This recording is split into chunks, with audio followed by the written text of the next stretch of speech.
అందరికీ నమస్తే. Welcome to TR TV. నేను మీ తిరుపతి. తెలంగాణ రాష్ట్ర ముఖ్యమంత్రి రేవంత్ అన్న రోజు రోజుకి టెన్షన్ పడుతున్నాడు.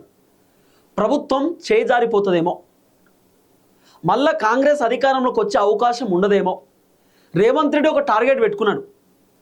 2028 తర్వాత కూడా కాంగ్రెసే అధికారంలోకి రావాలి, దాదాపు 10 సంవత్సరాలు కాంగ్రెసే అధికారంలో ఉండాలని చెప్పి రేవంత్ రెడ్డి ఒక టార్గెట్ పెట్టుకున్నాడు. కానీ రేవంత్ రెడ్డికి రోజు రోజుకి అర్థమవుతున్న కథ ఏంటంటే 2028 దాకా ప్రభుత్వం కూలిపోతుందేమో, ప్రభుత్వం పడిపోతుందేమో, మళ్ళీ ప్రభుత్వం వస్తుందో రాదో అనేటటువంటి ఒక టెన్షన్ పడుతున్నాడు అన్న. మరి రేవంత్ అన్నకి ఎందుకింత బాధ? ఇప్పుడు రేవంత్ అన్న భారీ బహిరంగ సభలలో, మీటింగ్లలో, ప్రెస్ మీట్లలో, మీడియా చిట్చాట్లో, రేవంత్ అన్న ఢిల్లీకి పోయినా, రేవంత్ అన్న కేరళ ఎన్నికల ప్రచారానికి పోయినా, పక్క రాష్ట్రాలకు పోయినా రేవంత్ అన్న చెప్తున్న మాట ఏంది? లేదు మేము తెలంగాణ మొత్తం అద్భుతాలు చేసినాం, తెలంగాణలో అద్భుతమైనటువంటి పరిపాలన జరుగుతుంది, కేసీఆర్ కంటే సూపర్ పరిపాలన చేస్తున్నాం, జనాలు మాకు పాజిటివ్గా ఉన్నారు, జనాలు మంచి రెస్పాన్స్ ఇస్తున్నారు, మంచో చెడో రేవంత్ రెడ్డి మంచిగా ఉన్నది, రేవంత్ రెడ్డి పరిపాలన చాలా అద్భుతంగా ఉన్నదని చెప్పి జనాలు కూడా మెచ్చుకుంటున్నారు. మా మంత్రులు కూడా చాలా కాన్స్టెంట్గా పనిచేస్తున్నారు, లాయల్గా పనిచేస్తున్నారు, మా ఎమ్మెల్యేలు కూడా నియోజకవర్గాలలో పర్యటన చేస్తున్నారు, నియోజకవర్గాలలో తిరుగుతున్నారు, చాలా అభివృద్ధి చేసినాం, ఇప్పటిదాకా మేము రైతు బంధు ఇచ్చేసినాం, రుణమాఫీ చేసినాం, పెన్షన్లు ఇస్తున్నాం, మహిళలకు బెనిఫిట్స్ ఇస్తున్నాం, వృద్ధులకు బెనిఫిట్స్ ఇస్తున్నాం, నిరుద్యోగులకు ఉద్యోగాలు ఇస్తున్నాం అని చెప్పి ఇట్లా రేవంత్ అన్న రకరకాల ముచ్చట్లు చెప్తున్నాడు. అయినా సరే రేవంత్ అన్న ఎందుకు టెన్షన్ పడుతున్నాడు? రేవంత్ అన్న రోజు రోజుకు అనుకుంటుండట ప్రభుత్వం చేజారిపోతుందేమో, అంటే ప్రభుత్వం పడిపోతుందేమో, కేసీఆర్ గ్రాఫ్ ఇంకా పెరుగుతుందేమో అనే టెన్షన్లో ఉన్నాడు.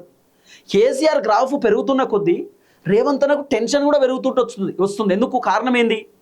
ఇప్పుడు కేసీఆర్ ఇన్ని రోజులు బయటికి రాలే, కేసీఆర్ సైలెన్స్గా ఉన్నాడు, ఎర్రపల్లి ఫామ్ హౌస్లోనే ఉన్నాడు, ఎక్కడ కూడా కేసీఆర్ బయటకు వచ్చి మాట్లాడినటువంటి దాఖలాలు మనం చూడలే, కేసీఆర్ ప్రెస్ మీట్ పెట్టిన దాఖలాలు చూడలే. కేసీఆర్ని ఒకసారి కాళేశ్వరం స్కామ్కు సంబంధించిన వ్యవహారంలో విచారణకు పిలిస్తే కేసీఆర్ ఎర్రపల్లి ఫామ్ హౌస్ నుండి విచారణకు వచ్చిండు. ఆ తర్వాత కేసీఆర్ ఎక్కడ కూడా ఏం మాట్లాడలే, మీడియా ముందు వెళ్ళిపోయిండు. ఆ తర్వాత ఇంకోసారి ఫోన్ ట్యాపింగ్కి సంబంధించిన విచారణకు కేసీఆర్ని పిలిచారు, మళ్ళీ కేసీఆర్ వచ్చిండు. ఆ రోజు ప్రెస్ మీట్ పెడతారు రాత్రి అనుకున్నారు, కేసీఆర్ ఏం ప్రెస్ మీట్ పెట్టలే, సక్కా మళ్ళీ వెళ్ళిపోయిండు. కానీ జగిత్యాల్లో జీవన్ రెడ్డి కాంగ్రెస్ పార్టీకి రాజీనామా చేసి బీఆర్ఎస్ పార్టీ పోయిన తర్వాత కేసీఆర్ జగిత్యాల్లో ఒక భారీ బహిరంగ సభ పెట్టిండు. చాలా long time, after very long time KCR బయటకు వచ్చి ఆ భారీ బహిరంగ సభలో మాట్లాడిండు. ఏమని మాట్లాడిండు, ఎట్లా చెప్పిండు అంటే రేవంత్ రెడ్డి ప్రభుత్వం చేస్తున్నటువంటి ప్రతి అంశం పైన కేసీఆర్ పిన్ టు పిన్ ఆ రోజు డిస్కస్ చేసిండు.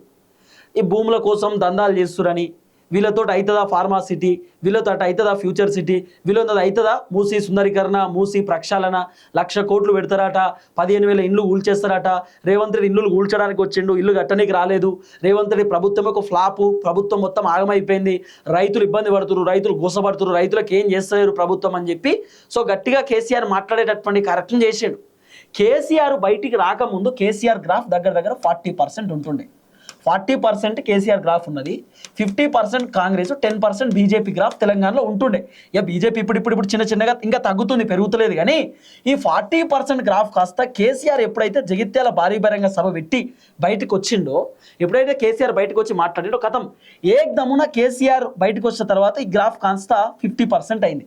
రేవంత్ రెడ్డి గ్రాఫ్ 50 ఉంటే 40%కి 10% రేవంత్ రెడ్డి గ్రాఫ్ తగ్గిపోయింది. కారణం ఏంది? ఇప్పుడు కేసీఆర్ ఏమో బయటికి రాలేదు, కేసీఆర్ని రెచ్చగొట్టి రేవంత్ రెడ్డి బయటికి తీసుకొచ్చిండు. కేసీఆర్ ఏమో సరే కాంగ్రెస్ ప్రభుత్వానికి టైం ఇద్దాం, ఒక 3 సంవత్సరాలు చేసుకొని పని, అప్పటికప్పుడే పని కావాలంటే కాదు కదా. సో కొత్తగా పరిపాలన చేస్తుండ్రు, రేవంత్ రెడ్డి కొత్తగా ముఖ్యమంత్రి అయిండు, తెలంగాణ వచ్చిన తర్వాత కాంగ్రెస్ ఫస్ట్ టైం అధికారంలోకి వచ్చింది, సరే పని చేసుకొనియండి అని చెప్పి కేసీఆర్ కూడా సైలెన్స్ ఉన్నాడు. రేవంత్ రెడ్డి ఏం చేసాడు, పొద్దుగాల లేస్తే కేసీఆర్ నీకు దమ్ముంటే బయటికి రా, నీకు ధైర్యం ఉంటే బయటికి రా, కేసీఆర్ నువ్వు నిజంగా ఎమ్మెల్యే అయితే బయటికి రా, నువ్వు నిజంగా తెలంగాణ ఉద్యమకారుడు అయితే బయటికి రా అని చెప్పి కేసీఆర్ని రకరకాలుగా రెచ్చగొట్టిండు. కేసీఆర్కు కోపం వచ్చి జగిత్యాల్లో భారీ బహిరంగ సభ పెడితే ఆ సభ కేసీఆర్ లైవ్లోనే దాదాపు 40 లక్షల మంది సభ చూసారు. కేసీఆర్ భారీ బహిరంగ సభ ఊళ్ళే పెద్ద టీవీలు పెట్టుకున్నారు, స్క్రీన్లు పెట్టుకుని అసలు కేసీఆర్ ఏం మాట్లాడుతుండే ఏం కథ అనేది చూసారు జనం. అప్పుడే రేవంత్ రెడ్డికి అర్థమైపోయింది, అనవసరంగా కేసీఆర్ని రెచ్చగొట్టినా, అనవసరంగా కేసీఆర్ని బయటికి రా అని అన్నా, సైలెన్స్ ఉన్నా అయిపోతుండే, అనవసరంగా కేసీఆర్ గురించి ఎక్కువ మాట్లాడినా, అసలు కేసీఆర్ గురించి ఏం మాట్లాడకపోయినా బాగుంటుండే అనేది రేవంత్ రెడ్డికి అర్థమైంది. అందుకే రేవంత్ రెడ్డి ఈ మధ్య కాలంలో కేసీఆర్ గురించి పెద్దగా మాట్లాడతలేడు. ఇప్పుడు 2-3 మీటింగ్లు పెట్టినా కూడా రేవంత్ రెడ్డి గప్చూప్ ఉంటున్నాడు. కేసీఆర్ని పెద్దగా విమర్శలు చేస్తలేడు, కేసీఆర్ గురించి పెద్దగా ఏం మాట్లాడతలేడు. అంటే బీఆర్ఎస్లో అవినీతి జరిగింది, అక్రమాలు జరిగిందని ముచ్చడి చెప్తున్నాడు తప్ప ప్రధానంగా కేసీఆర్ పేరు తీసి కేసీఆర్కి సంబంధించిన ముచ్చటైతే చెప్తలేడు. ఎందుకంటే రేవంత్ రెడ్డికి అర్థమైపోయింది కథ. కేసీఆర్ అని రోజు పొద్దుగాల జనాలకు కేసీఆర్ గురించి నేనే చెప్తున్నా, జనాలు కేసీఆర్ని మర్చిపోతున్నా కూడా జనాలను నేనే కేసీఆర్ను యాద్ చేస్తున్నా. నేను ఊకే కేసీఆర్ గురించి మాట్లాడేసరికి జనాలకు కూడా అరే రేవంత్ రెడ్డి ఏంది ఊకే కేసీఆర్ గురించి మాట్లాడుతున్న, కేసీఆర్ తెలంగాణ ఉద్యమకారుడు, 10 సంవత్సరాలు ముఖ్యమంత్రి ఉన్నాడు, అరే అంత మంచి లీడర్ని పట్టుకొని ఊకే రేవంత్ రెడ్డి తిడుతుందని చెప్పి రేవంత్ రెడ్డి పైన నెగిటివ్ కూడా అవుతున్నది. ఇవన్నీ రేవంత్ రెడ్డి గమనించాడు. రేవంత్ రెడ్డి ఇప్పుడు అనుకుంటున్నాడట 2028లో కాంగ్రెస్ గవర్నమెంట్ పడిపోతుందేమో, 2028లో మళ్ళీ కేసీఆర్ ముఖ్యమంత్రి అవుతాడేమో అని అనిపిస్తుందట. కారణం ఏంది? ఒకసారి కేసీఆర్ బయటకు వచ్చిన అమాంతం గ్రాఫ్ పెరిగింది. మొన్న బీఆర్ఎస్ పార్టీ ఆఫీస్కి వచ్చి కేసీఆర్ మీడియా చిట్ చాట్ పెట్టిండు, మళ్ళీ గ్రాఫ్ పెరిగింది. ఇప్పుడు రేపో మాపో కేసీఆర్ భారీ బహిరంగ సభలు పెట్టబోతున్నాడు. 33 జిల్లాలు 119 నియోజకవర్గాల్లో కేసీఆర్ సభలు పెట్టబోతున్నాడు. కేటీఆర్ పాదయాత్ర చేయబోతున్నాడు. ఇప్పుడు రేవంత్ రెడ్డికి ఏం చేయాలో అర్థమైతలేదు. ఈడికే రేవంత్ అన్న గవర్నమెంట్ వచ్చిన తర్వాత మొత్తం ఫెయిల్ అవుతూ వచ్చిండు. రేవంత్ అన్న రియాలిటీ వేరే ఉన్నది, రీల్ వేరే ఉన్నది. కానీ రేవంత్ రెడ్డి మహిళలకు సంబంధించినటువంటి వ్యవహారంలో రేవంత్ రెడ్డి ఏం చెప్పిండు? 2500 రూపాయలు, 2500 రూపాయల విషయంలో రేవంత్ రెడ్డి ఫెయిల్. 2500 ఇయ్యడని చెప్పి కేసీఆర్ గతంలోనే చెప్పే కార్యక్రమం చేసిండు. అది వర్కౌట్ అయ్యేటటువంటి ముచ్చట కాదు, ఇదంతా కాని పని, ఏదో రేవంత్ రెడ్డి ఎన్నికల స్టంట్ కోసం చెప్తుండని చెప్పి ఆ రోజు కేసీఆర్ కూడా చెప్పారు. మళ్ళీ మహిళలకు తులం బంగారం ఇస్తామనేటటువంటి మాట చెప్పారు. తులం బంగారం విషయంలో రేవంత్ రెడ్డి ఫెయిల్. ఇక మహిళలు ఎంత కోపంగా ఉంటారో చెప్తా. కేసీఆర్ ఆ రోజే చెప్పిండు తులం బంగారం ఇయ్యలేడు రేవంత్ రెడ్డి, ఫెయిల్ అవుతారని కేసీఆర్ చెప్పిండు. ఆ తర్వాత స్కూటీలు ఇస్తా అనేటటువంటి విషయం రేవంత్ రెడ్డి చెప్పిండు. మహిళలకు స్కూటీల విషయంలో రేవంత్ రెడ్డి ఫెయిల్. కేసీఆర్ అదే రోజు చెప్పిండు స్కూటీలు కూడా రేవంత్ రెడ్డి ఇచ్చే కార్యక్రమం చేయడని చెప్పి. సైకిల్ ఇస్తా అని చెప్పిండు రేవంత్ రెడ్డి విద్యార్థులకు, సైకిళ్ళ విషయంలో కూడా రేవంత్ రెడ్డి ఫెయిల్. కేసీఆర్ అదే రోజు చెప్పిండు సైకిల్ కూడా ఈయన ఇచ్చే కార్యక్రమం చేయడని చెప్పి. ఆ తర్వాత బతుకమ్మ చీరలు కూడా రేవంత్ రెడ్డి ఇయ్యలేకపోయిండు, ఫెయిల్. బతుకమ్మ చీరలే కాదు, మహిళలకు ఏమన్నాడు?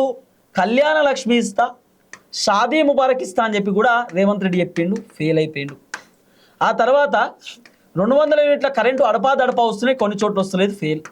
500 రూపాయల గ్యాస్ సిలిండర్ ఏడబోయింది అనేది తెలుతలేదు, రేవంత్ రెడ్డి ఫెయిల్.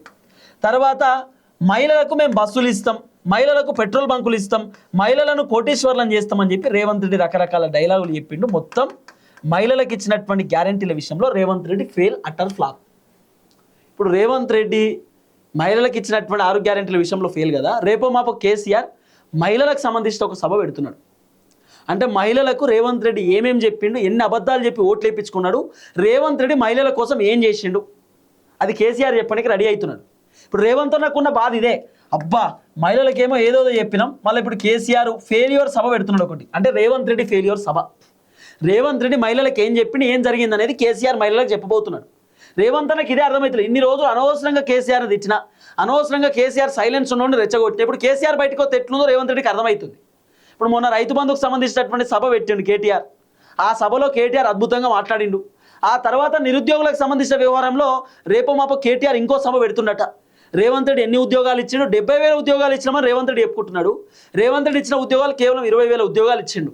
మిగతా అన్ని కూడా కేసీఆర్ హయాంలో వచ్చినటువంటి నోటిఫికేషన్లకు రేవంత్ రెడ్డి నియామక పత్రాలు ఇచ్చిండు. ఆ నోటిఫికేషన్ ఎగ్జామ్స్ పెట్టి నియామక పత్రాలు అందజేసే కార్యక్రమం చేసిండు. రేవంత్ అన్నకు రోజుకు అర్థమవుతున్న కథ ఏంటంటే కాంగ్రెస్ పార్టీ గ్రాఫ్ డౌన్ అవుతుంది. కారణం చాలా ఉన్నాయి, మస్తు కారణాలు ఉన్నాయి, 1-2 కారణాలు కాదు. కాంగ్రెస్ పార్టీ రోజుకు పడిపోతుంది, కేసీఆర్ గ్రాఫ్ అమాంతం పెరుగుతుంది. కారణం ఏంది? రేవంత్ రెడ్డి చక్కగా పనిచేస్తలేడు, రేవంత్ రెడ్డి గ్రౌండ్లో తిరుగుతలేడు, అన్ని అబద్ధాలు చెప్తున్నాడు, జనాలకు ఇప్పటిదాకా చేసింది ఏం లేదు, రైతులు సఫర్ అవుతుర్రు. 2,000 రూపాయల పెన్షన్ ప్లేస్ 4,000 ఇస్తా అని చెప్పి గవే 2,000 వస్తున్నాయి, ఆ 2,000 కూడా వచ్చే పరిస్థితి లేదు. రైతు బంధు ఇయ్యలే, రుణమాఫీ రాలే, మహిళలకన్నా అబద్ధాలు చెప్పిండు. తర్వాత నిరుద్యోగులకు ఉద్యోగాలు కూడా చక్కగా రాలే, నియోజకవర్గంలో డెవలప్మెంట్ ఏం లేదు, గ్రామాలలో డెవలప్మెంట్ లేదు, మండలాలలో డెవలప్మెంట్ లేదు, అంత ఆగమాగం పరిస్థితి ఉన్నది కాంగ్రెస్ గవర్నమెంట్లో.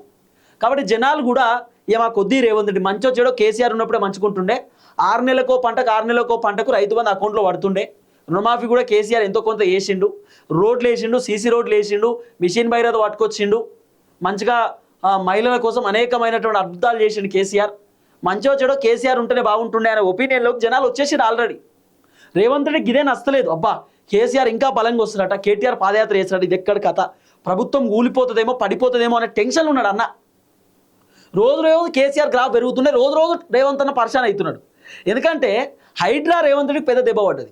హైడ్రా పట్టుకొచ్చి మొన్న చెప్పిండు కదా కేసీఆర్, నేను అధికారంలోకి వచ్చుడుతోటి హైడ్రాని ఒక్క సంతకంతో తీసి చెరువులో ఎత్తెత్తా అన్నాడు. అంటే దీన్ని బట్టి జనాలకు అర్థమైంది ఏంటంటే కేసీఆర్ ఉన్నప్పుడు ఇల్లులు కూల్చేయాలి, ఇప్పుడు కేసీఆర్ మళ్ళీ అధికారంలోకి వస్తే హైడ్రా ఉండదు. ఈ హైడ్రా బాధితులు కూడా కేసీఆర్ గంపకు తోటేస్తారు. ఆ తర్వాత రైతులు కూడా కేసీఆర్కే ఓట్లేస్తారు, నిరుద్యోగులు కేసీఆర్కే ఓట్లేస్తారు, మహిళలు కూడా కేసీఆర్కే ఓట్లేస్తారు, వృద్ధులు 2000 రూపాయల పెన్షన్ కేసీఆర్ ఉన్నప్పుడు వస్తున్నాయి కాబట్టి కేసీఆర్కే ఓట్లేస్తారు. ఇట్లా చూసుకుంటూ పోతే ఎడ్యుకేటెడ్ హైదరాబాద్లో ఉన్నటువంటి వాళ్ళు కూడా ఐటీ డెవలప్మెంట్ చూసి కేసీఆర్కే ఓట్లేస్తారు. దీన్ని బట్టి చూస్తే మొత్తం కేసీఆర్ వైపు గాలి మలుతున్నది. ఇప్పుడు కేసీఆర్ వైపు మొత్తం గ్రాఫ్ పెరుగుతున్నది. హైదరాబాదితులు మొత్తం కేసీఆర్ ఫేవర్గా ఉన్నారు. ఈ రేవంత్ రెడ్డి వచ్చి మా ఇల్లులు కూల్చేసిండు, రేవంత్ రెడ్డి వచ్చి మమ్మల్ని రోడ్డు మీద వేసిండు, మేము కేసీఆర్కే ఓటేస్తాం, రేవంత్ రెడ్డి మా బతుకులాగని చేసిండు, మేము కేసీఆర్కే ఓటేస్తామనే ఒపీనియన్లోకి జనాలు వచ్చేసారు. ఇక రేవంత్ అన్నకి ఇదే బాధ. రేవంత్ అన్న రివ్యూ చేసుకుంటున్నట్టు అసలు ఏంది ప్రభుత్వం పైన ఇంత వ్యతిరేకత ఎందుకు వచ్చింది. కేసీఆర్ బయటికే రాలే, కేసీఆర్ సప్పుడేయకుండా అయినా సరే కేసీఆర్ గ్రాఫ్ పెరుగుతుంది. ఎట్లా పెరుగుతుంది అసలు? కేసీఆర్ ఏం పని చేస్తున్నాను పెరుగుతుంది? బీఆర్ఎస్ వాళ్ళపైన గిన్ని నిందలు ఎత్తున్నాం, కాళేశ్వరం స్కామ్ అంటున్నాం, ఫోన్ ట్యాపింగ్ అంటున్నాం, కేసీఆర్ దందాయేషన్ అంటున్నాం, కేటీఆర్ పైన స్కామ్ అంటున్నాం. అయినా సరే జనాలు మళ్ళీ కేటీఆర్కే ఫేవర్ ఉన్నారు. అసలు ఏంది కాంగ్రెస్ గ్రాఫ్ అమాంతం ఎందుకు తగ్గింది, ఎందుకు పెరుగుతలేదు, ఎక్కడ లోపం జరుగుతుంది అనేది రేవంత్ రెడ్డి తెలుసుకునే కార్యక్రమం చేస్తున్నట. రేవంత్ అన్న ఎంత తెలుసుకున్నా ఏం చేసినా రేవంత్ రెడ్డి ఫెయిల్యూర్ రేవంత్ రెడ్డి చూస్తున్నాడు. రాబోతున్న 2028 ఎన్నికలలో పక్కా కాంగ్రెస్ పార్టీ ఓడిపోయే అవకాశాలు కనబడుతున్నాయి. ఇప్పటికిప్పుడు తెలంగాణలో ఎన్నికలు వస్తే 70 సీట్లతోటి బీఆర్ఎస్ పార్టీ అధికారంలోకి వచ్చేటటువంటి అవకాశాలు బలంగా ఉన్నాయి. రేవంత్ రెడ్డి 23 నుండి 28 సీట్లు గెలిచే అవకాశాలు ఉండొచ్చు. మొత్తం ఎమ్మెల్యేలంతా దగ్గర 40 నుండి 42 మంది కాంగ్రెస్ పార్టీ ఎమ్మెల్యేలు చిత్తుగా ఓడిపోయే సిచ్యువేషన్స్ ఉన్నాయి ఇప్పటికిప్పుడు ఎన్నికలు వస్తే. అది రేవంత్ రెడ్డి మొత్తం గ్రాఫ్ అర్థమైపోయింది. అందుకే ఎమ్మెల్యేలతో కూడా మాట్లాడుతున్నారు, అసలు ఏం జరుగుతుంది నియోజకవర్గాలు, ఏం కథ, మళ్ళీ మీరు అధికారంలోకి వస్తారా, మళ్ళీ మీరు గెలవరా, ప్రజలు ఏమనుకుంటారు, ప్రజల ఒపీనియన్ ఏంది, ఏమైనా పనులు చేస్తుర్రా, ఏంది ఇదంతా పెంట అని చెప్పి రేవంత్ రెడ్డి ఆల్రెడీ మంత్రులతోటి ఎమ్మెల్యేలతోటి మాట్లాడేది కూడా ఎమ్మెల్యేలు ఏం చేసే పరిస్థితి లేదు. ఎమ్మెల్యేలకు తెలుసు గవర్నమెంట్ అంతా ఆగమాగం అయిపోయింది, చిన్నాభిన్నం అయిపోయింది, చిన్నాచిరికి అయిపోయింది, గవర్నమెంట్ అంతా ఘోరమైన పరిస్థితి అనేది తెలుసు.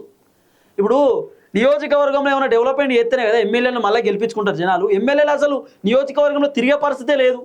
ఎమ్మెల్యేలు జనాల్లోకి పోయి జనాల సమస్యలు తెలుసుకునే పరిస్థితి లేదు. ఏం చేస్తారు అప్పుడు? జనాలకు కూడా కోపం వచ్చింది. రైతులు అయితే ఘోరమైన వ్యతిరేకంగా ఉన్నారు. వడ్లు కొంటలేరు అనేటటువంటి బాధ, యూరియా బత్తాల బాధ, రైతు భరోసా బాధ, రుణమాఫీ బాధ, మస్తు బాధలు ఉన్నాయి. కాబట్టి ఇక రేవంత్ రెడ్డికి అర్థమైపోయింది ప్రభుత్వం పడిపోతుంది. 2028 తర్వాత కాంగ్రెస్ గవర్నమెంట్ మళ్ళీ వచ్చే అవకాశం లేదు అనేది రేవంత్ రెడ్డికి చిన్నగా అర్థమవుతుంది.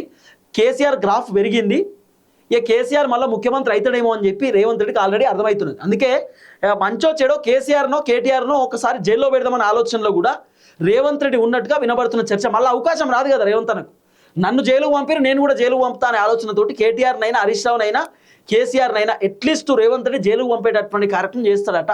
ఇది కొంత వినబడుతున్నటువంటి ఒక చర్చ. చూద్దాం ఏం జరగబోతుందో. మొత్తానికైతే రేవంత్ రెడ్డి సినిమా మొత్తం అర్థమవుతుంది. చూద్దాం. అందరికి నమస్తే, థ్యాంక్ యూ సో మచ్. జై తెలంగాణ.